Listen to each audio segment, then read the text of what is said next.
नमस्कार, मैं मयंक स्वागत करता हूँ आपका हिंदी वात्सल्य में। आज हम एक नए विषय पे बातचीत करेंगे और वो विषय है हिंदी कविता में स्त्री विमर्श। जैसा कि आपकी स्क्रीन पे दिख रहा होगा कि हिंदी कविता में स्त्री विमर्श पे बातचीत करने वाले हैं। अ, साहित्य में जो है कि स्त्री स्त्री विमर्श जो है वो हमेशा से रहा है। स्त्रियों की बात जो है वो हमेशा से चलती रही है साहित्य में, लेकिन जो स्त्री विमर्श की बात है, डिस्कोर्स की बात है, वो आधुनिक युग मॉडर्न समय की बात है। इस समय जो है स्त्री विमर्श की बात आधुनिक युग की ही देन माननी चाहिए, क्योंकि विमर्श होता क्या है कि किसी चीज़ पे, किसी टॉपिक पे, किसी विशेष विषय पर वाद संवाद करना ही विमर्श कहलाता है। यानी कि जब हम स्त्री को केंद्र में रख के कोई संवाद करें, कोई एक विचार गोष्ठी करें, वो स्त्री विमर्श के अंतर्गत आता है। तो स्त्रियां जो रही हैं वो हमेशा से ही साहित्य में रही हैं और आधुनिक युग में स्त्री विमर्श देखने को मिलता है। पश्चिम में एक बात है कि पश्चिम में स्त्री विमर्श जो है वो आधी दुनिया की चेतना के रूप में माना जाता है। आधी दुनिया की चेतना का मतलब क्या है कि जो आधी आबादी है वो स्त्रियों की है। तो जो आधी आबादी है उसकी चेतना की कोई फ़िक्र नहीं करता है। यानी कि उस आधी दुनिया की चेतना पे बात करना स्त्री विमर्श का मुख्य उद्देश्य बन गया था। तो उस दौरान जो था कि स्त्री विमर्श को लेके जो मूल प्रश्न आ रहे थे सामने, वो मूल प्रश्न कुछ यूँ थे कि पहला था कि अस्मिता। अस्मिता का जो शाब्दिक अर्थ है वो पहचान से है। किसी भी व्यक्ति को सबसे महत्वपूर्ण होता है उसके जीवन में उसकी एक पहचान, जिसको वो कहीं भी अपनी उपस्थिति के दौरान प्रस्तुत करता है, जिसको समाज में अपने प्रेजेंटेशन के तौर पे अपने आप को एक प्रस्तुतिकरण के माध्यम से दर्शाता है कि हाँ, मैं ज़िंदा हूँ। आप वो सुने होंगे कि ज़िंदा हूँ तो ज़िंदा नज़र आना चाहिए। उस तरह का एक पहचान होना चाहिए आदमी के पास, जो कि उस समय की स्त्रियों के पास बिल्कुल नहीं थे। देश में राजनीति थी, देश में सत्ता बन रही थी, लेकिन सत्ता में महिलाओं को भागीदारी नहीं मिली। उसका संघर्ष यानी कि किसी प्रकार की कोई अस्मिता नहीं थी, किसी भी आधिकारिक कार्य को लेकर के, किसी भी देश के किसी भी तरह के किसी काम में भी स्त्रियों की सहभागिता नहीं थी। यानी कि उसमें अस्मिता का खतरा था, पहचान नहीं मिली थी। दूसरी चीज़ सामने आती है सेक्सुअलिटी को लेकर के कि जो उसके सेक्सुअलिटी यानी कि उसके लैंगिकता को लेकर के एक भेदभाव देखने को मिलता था।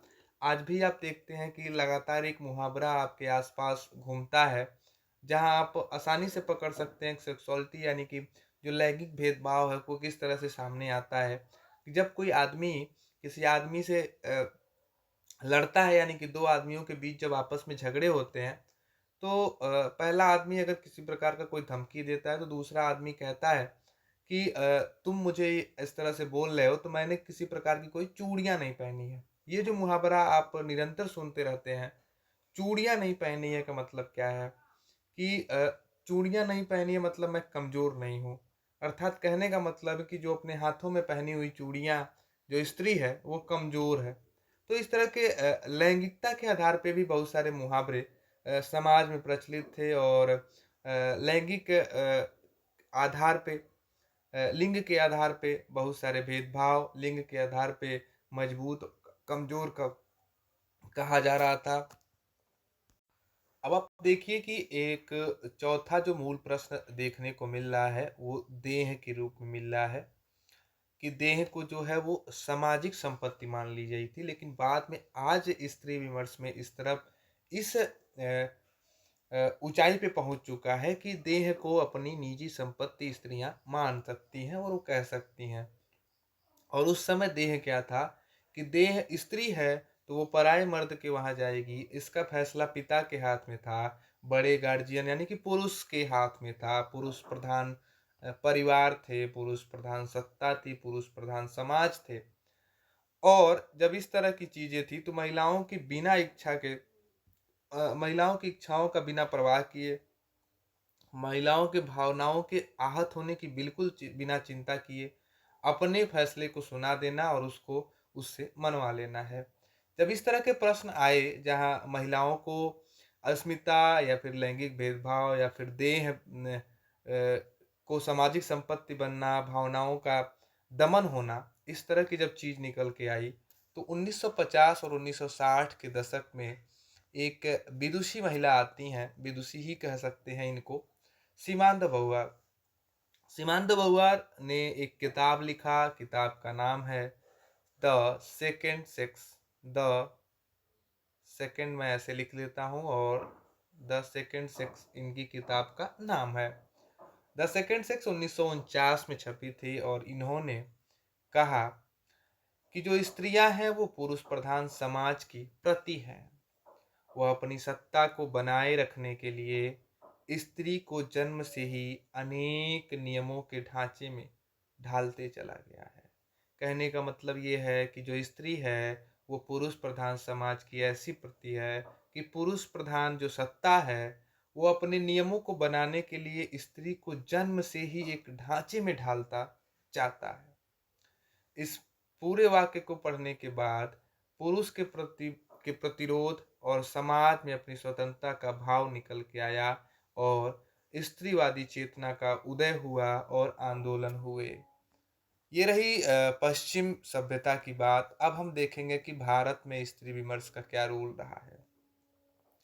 तो भारत में भी स्त्री विमर्श जो स्त्रियों का एक साहित्य से जुड़ा हुआ या फिर किसी भी प्रकार से स्त्री का जो रूप है वो साहित्य में प्राचीन काल से ही हम देखते आ रहे हैं।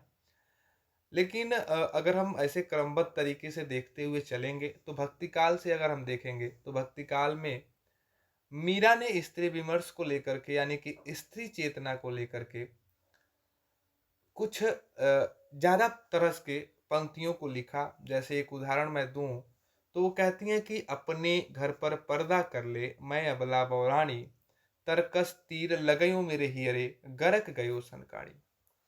मतलब कि ये जो मीरा हैं उन्होंने भी वो चार दीवारी के दुस्सह जिंदगी को सहा जिसके बाहर स्त्रियों को निकलना मना हुआ करता था। और वो कहती हैं कि उस घर में पर्दा कर लो मैं अबला बौरानी। मतलब कि वो मीरा भी उस तरह के स्त्री के दमन चक्र को सही और वो अपनी पंक्तियों में उस तरह के भाव को उकेरी जो जो उसने सहा है। उसी समय के बाद अगर हम देखें तो सूरदास के वहाँ भी स्त्रियों के जिक्र मिलता है।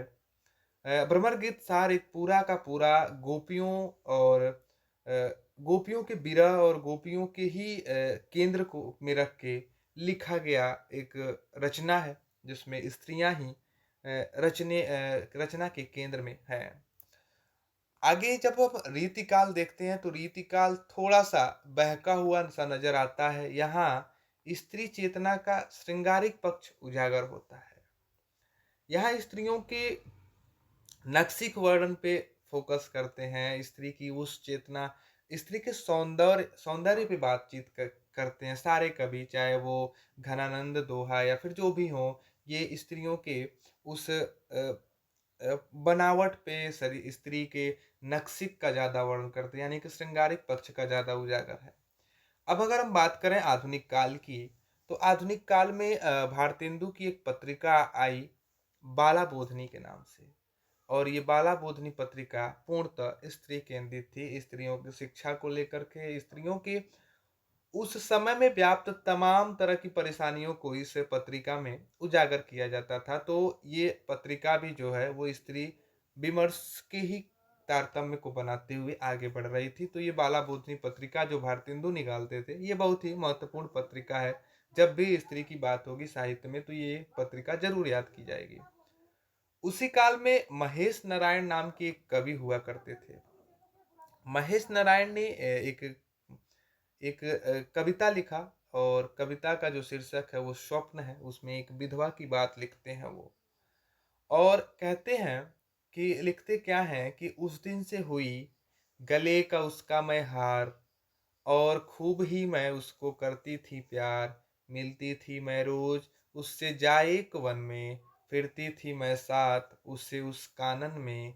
थे बीतते दिन इसी तरह से, वह प्यार के दिन आहा, इसी तरह से दुनिया से हमें नहीं था कुछ सरोकार, हम उसके, हमारा था वह संसार, नैनों की चमक को देख उसकी जीती थी मैं, वह था हमसे खुश, हम थे उससे प्रसन्न, दिल थे मेरे खुश और मन थे मेरे प्रसन्न, बड़े बहार के दिन थे वह, हाय बीत गए, वह दिन की शौक से कटते थे, हाय बीत गए। इसी तरह से जब स्त्री विमर्श की कुछ चीज़ें आगे बढ़ीं और अपने अ, जो साहित्य होता है वो कहीं न कहीं समाज का दर्पण होता है और जो चीज़ समाज में घटती है वही चीज़ साहित्य में साहित्यकार रचता है। तो महेश नारायण ने उस विधवा की बात को रखा जो अपने प्रेमी के बिना प्रेमी के स्मृतियों को याद करती है, प्रेमी के उन प्यार और दुलार को याद करती है और उस दिन के बीत जाने की बात करती है। आगे जब और स्त्री विमर्श की बातें आईं और ज़्यादा आधुनिकता बढ़ी, जब अंग्रेज़ों का शासन आया, महिलाओं की स्थिति को लिखते हुए मैथिली शरण गुप्त राष्ट्र कवि के नाम से जो प्रसिद्ध हैं, लिखते हैं कि अबला जीवन हाय तुम्हारी यही कहानी, आँचल में है दूध और आँखों में पानी। आंचल में दूध तो है लेकिन आंखों में पानी है।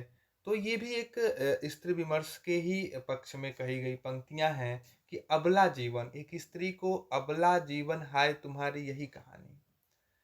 आप पुरुष को एक तरफ मजबूत और स्त्री को अबला जीवन के लिए अगर कोई साहित्यकार रच रहा है तो आप समझिए कि उस समाज में स्त्रियों की स्थिति क्या रही होगी। ऐसे ही जब छायावाद की बात करते हैं तो पंत संकेत करते हैं कि मुक्त करो नारी को मानव, चीर बंदनी नारी को, युग युग की बर्बर कारा से जननी सखी प्यारी को। यानी कि मुक्त करो हे मानव, तुम मुक्त करो अब नारियों को, युग युग की जो बर्बर चली आ रही उस बर्बरता से दूर करो उस प्यारी को और उसे मुक्त गगन में विचरने दो, उड़ने दो। महादेवी वर्मा जिस मुक्त गगन को कहती है कि तोड़ दो उस क्षितिज को मैं देख लूं उस पार क्या है। इस तरह से स्त्रियों को आजाद करो कि वो भी उस चारदीवारी के बाहर निकलें और देखें कि वास्तव में दुनिया है क्या, दुनिया में उसके आने का क्या मतलब है, दुनिया में उसका क्या रोल है, दुनिया में किस तरह से वो समाज को एक नई दिशा दिखाने के लिए किस भूमिका में अपने आप को प्रदर्शित कर सकती है। ठीक ऐसे ही आगे बढ़ के भूमिजा के नाम से नागार्जुन रचना लिखते हैं जो पूर्णतः सीता पर केंद्रित है और सीता पर केंद्रित होते हुए वो समाज के स्त्रियों की बातचीत करते हैं कि किस तरह से निर्वासन हुआ, किस तरह से सीता को एक राज्य से निकाला जाता है और स्त्रियों की क्या दशा रहती है उसको आपस में टाई अप कराते हुए बातचीत को आगे बढ़ाते हैं। लेकिन ये तो रही हमारी अंग्रेजों के गुलामी की सत्ता। अब हम आज़ादी के बाद देखेंगे कि स्त्री विमर्श किस रूप में आया। आज़ादी के बाद मोह भंग हुआ लोगों का उस प्रेम से, उस क्या बोलते हैं वासना से, जो छायावाद में जो प्रेम का पेड़ खिला था उससे मोह भंग हुआ और स्त्री विमर्श का रूप भी बदला। स्त्री विमर्श का रूप यूं बदला कि अब आज़ादी मिल चुकी थी, अब स्त्रियों को शिक्षित करने की बात आती है, स्त्रियों के उस हाल को बताने की बात आती है कि केवल घर में वो चूल्हा चौका करने के लिए नहीं आई। तो इस बदले हुए स्त्री विमर्श के रूप को ठीक प्रदर्शित करती है रघुवीर सहाय जी की ये कविता, जिसको आप पढ़ के समझ सकेंगे कि क्या कहते हैं कि पढ़िए गीता बनिए सीता, फिर इन सब में लगा पलीता, किसी मूर्ख की हो परिणीता, निज घर बार बसाइए, होए कटीली आंखें गीली, लकड़ी सीली तबीयत ढीली, घर की सबसे बड़ी पतीली, भरकर बात पसाइए। मतलब कि आप जो स्त्रियां हैं वो केवल घरों में चूल्हे चौके करने के लिए नहीं बनी हैं, उन्हें शिक्षा चाहिए, उन्हें भी दुनिया को जानने का अधिकार है, उन्हें भी समाज को आगे बढ़ाने के उस रथ के पहिए बनने की एक इच्छा बनी हुई है, जिस रथ के पहिए केवल पुरुषों के हाथ में है, वो महिलाएँ भी सँभाल सकती हैं। तो इस तरह से स्त्री विमर्श का एक रूप आगे बढ़ा और वो यथार्थ की धरती पे करवट लिया कि जो दुनिया में घट रहा था उसको सीधे-सीधे रचनाकार लिख रहे थे। अब आता है कि 1960 का युग, 60 के बाद शोषणकारी व्यवस्था के खिलाफ तीखा आक्रोश अनामिका जी की कविताओं में स्त्री विमर्श के रूप में देखा जा सकता है। अनामिका जी की एक कविता मिलती है जो एकदम तीखे स्वर में ही है कि धीरे धीरे मेरे कंधों से उतर रहा है मेरा घर, धीरे धीरे मेरी उतर रही है चमड़ी, मेरे ये उतरे हुए कपड़े मेरे ही सामने घुटनों के बल बैठे हैं, कर रहे हैं कि अब बहुत हुआ, आओ सब भूल कर नहाओ, धीरे धीरे सारी धूल जाएगी मिट्टी, और फिर जो कुछ बचेगा न उसको न घर की जरूरत होगी न ही चमड़ी की। आप देखिए कि किस तरह से एक आक्रोश है उस महिला की स्थिति में जिसके कपड़े उसके ही सामने घुटनों टेके हुए हैं, उसकी चमड़ी उतर रही है और वो कहती है कि अब कुछ बचा नहीं है हमारे पास, सब कुछ तो लुट गया है। मतलब कि इससे एक चीज निकल के आया कि महिलाएं जो अब तक सहती आ रही थी समाज के परिवेश के दबाव को, एक लोक लज्जा को, उस जड़ताओं को, उस रूढ़ियों को मानते हुए वो सहने की सीमा अब खत्म हो चुकी है। महिलाएं घर के बाहर निकलने की पीड़ा के स्वर को अब कवि लिखने लगे हैं, और वो जो घर से बाहर न निकलने दिए दिए जाने वाली जो पीड़ा है वो अब कविताओं में आ गई है। यानी कि महिलाएं अब सहने के वरक्ष आक्रोश रूप में आंदोलन करना ज्यादा उचित समझेंगी। इसी क्रम में मैंने ऊपर एक चीज बताया था जो मूल प्रश्न को लेकर के देह के लिए, स्त्री देह उसकी अपनी व्यक्तिगत संपत्ति है। ये 60 के बाद एक फिर से लहर दौड़ी जब स्त्रियों को उनके इच्छाओं को मारते हुए, भावनाओं को बिना परवाह किए किसी के साथ भी ब्याह देना, किसी के साथ, किसी पराये मर्द के साथ ब्याह देना, तो इसके लिए भी एक आंदोलन साहित्य में उठा और स्त्री देह को उसकी अपनी व्यक्तिगत संपत्ति के रूप में स्थापित करने की बात कही गई। इस तरह के स्वर को सीधे सीधे कात्यायनी की एक छोटी सी कविता है कि देह नहीं होती है एक दिन स्त्री और उलट पुलट जाती है सारी दुनिया अचानक। यानी कि अब स्त्रियां जो हैं वो किसी तरह के सामाजिक संपत्ति के रूप में न होके एक व्यक्तिगत संपत्ति है और वो अपनी इच्छा के अनुसार ही सब कुछ करेंगी। अब जो वो मोहभंग है वो स्त्री विमर्श का बदला हुआ रूप है। वो उदारवादी न होके एक आक्रोश की भावना से ओतप्रोत है। रेडिकल फेमिनिज्म का जन्म मिलता है यहाँ, और कात्यायनी की ही कविता में इस तरह के मोहभंग और आक्रोश को देखा जा सकता है कि जब वो कहती हैं कि यह स्त्री सब कुछ जानती है, पिंजरे के बारे में, जाल के बारे में, यंत्रणा गृहों के बारे में उससे पूछो, पिंजरे के बारे में पूछो, वह बताती है कि नीले अनंत विस्तार में उड़ने के रोमांच के बारे में, जाल के बारे में पूछने पर गहरे समुंदर में खो जाने के सपनों के बारे में बातें करने लगती है। यंत्रणा गृहों की बात छेड़ते ही गाने लगती है प्यार के बारे में एक गीत। रहस्यमय है इस स्त्री की उलटबासियां, इन्हें समझो और इस स्त्री से डरो। आप देख सकते हैं कि वो जो मोहभंग है वो आक्रोश में बदला और अब स्त्री उस पुरुष सत्ता को डरने की चेतावनी तक दे डाली, और वो कह रही है कि हे पुरुष, जो तुम अब तक महिलाओं पे अधिकार किए हुए हो, महिलाओं पे जाल डाले हुए हो, महिलाओं पे एक पिंजरा कसे हुए हो, उस पिंजरा को खोलो और स्त्रियों की उलटबाजियों को जरूर सुनो। वो बहुत ही रहस्यमय है और उसे समझो और स्त्रियों से डरो। मतलब कि जो महिला कवि हैं वो पुरुष सत्ता को पूरा पूरा चैलेंज करती हुई नजर आती हैं।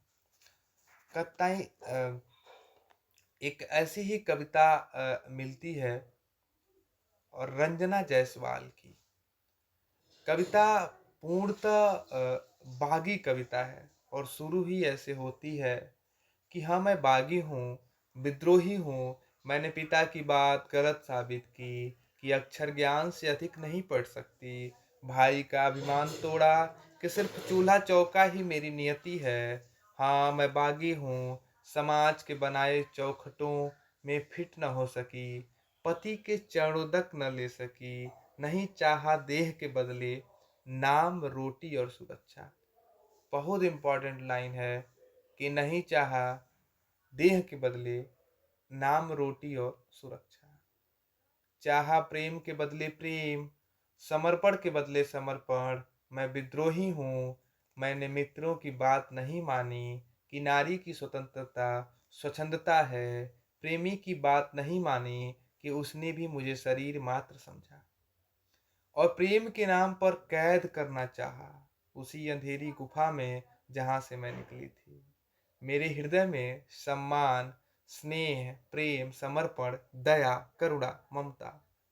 मेरे युद्ध पुरुष जाति से नहीं, उस सांचे से है। आप ध्यान दीजिए कि जो रंजना जायसवाल हैं वो स्त्रियों की बात करते हुए कह रही हैं कि जो उनका युद्ध है वो पुरुष जाति से नहीं है, पुरुष जात के द्वारा बनाए गए उस सांचे से है जिसमें फिट होना बना दी गई है स्त्रियों की नियति।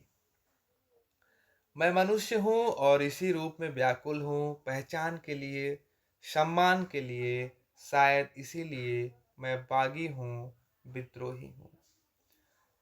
जो स्त्री विमर्श के जो पहले मूल स्वर हुआ करते थे, मूल प्रश्न हुआ करते थे, वो अस्मिता, सेक्सुअलिटी, लैंगिक भेदभाव, देह का हुआ करता था।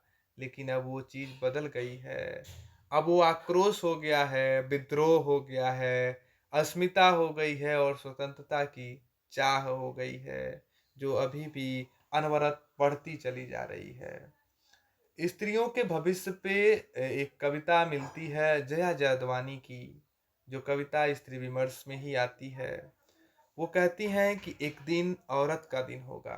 कविता औरत के भविष्य को बताती है कि दुनिया में स्त्रियों का वजूद एक दिन क्या होगा।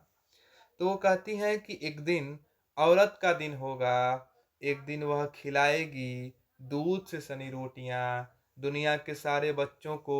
एक दिन होंगी एक दिन होंगी उसकी छातियाँ प्रेम की नदी से भरपूर। वह चलना सिखाएगी दुनिया की सारी सभ्यताओं को। वह हंसेगी कि उसकी हंसी में होगी सिर्फ हंसी और कुछ नहीं होगा। गीत फूटेंगे होठों से लोरियां बनकर। वह स्थगित कर देगी सारे युद्ध, सारे धर्म। वह एतबार का पाठ पढ़ाएगी। एक दिन औरत का दिन हो जब हम जान नहीं पाएंगे उसका सुख, क्योंकि हम कभी नहीं जान पाए दुख उसका। आप ध्यान दीजिए कि लास्ट की लाइन में जया जादवानी ने क्या लिखा कि जब हम जान नहीं एक दिन औरत का दिन होगा कि जब हम जान नहीं पाएंगे उसका सुख, क्योंकि हम कभी जान नहीं पाए दुख उसका। तो ये रही स्त्री विमर्श की एक चर्चा, जो हिंदी कविता में स्त्री विमर्श का क्या क्रम रहा है और किस तरह से स्त्री विमर्श को लेकर के स्त्रियों के दिमाग में एक अलग तरह की बौद्धिक चेतना के में बदलाव आते रहे हैं। जो पहले अस्मिता पहचान की लड़ाई थी, बाद में आक्रोश और विद्रोह करते हुए स्वतंत्रता की चाह लिए पूरे बराबरी की लड़ाई बनती गई है। और अनवरत रूप से आज भी स्त्री विमर्श पे बहुत सारे गोष्ठियाँ, संगोष्ठियाँ, कविताएं, कहानियाँ चलती आ रही हैं। तो ये एक छोटी सी भूमिका रही, छोटा सा प्रयास रहा कि हिंदी कविताओं के माध्यम से स्त्री विमर्श के रूपों में बातचीत किया जाए और किस तरह से हिंदी कविताओं में स्त्री विमर्श को लिया गया है, लिखा गया है, पढ़ा गया है, समझा गया है। तो ये एक छोटा सा प्रयास रहा। मिलते रहेंगे नए नए टॉपिक के साथ। चैनल पे नए हैं तो सब्सक्राइब जरूर कर लें, लाइक करें और शेयर करें ताकि ज़्यादा से ज़्यादा लोगों तक वीडियो पहुँचे। तो मिलते हैं एक नए टॉपिक के साथ। तब तक के लिए नमस्कार। बने रहें आप चैनल के साथ।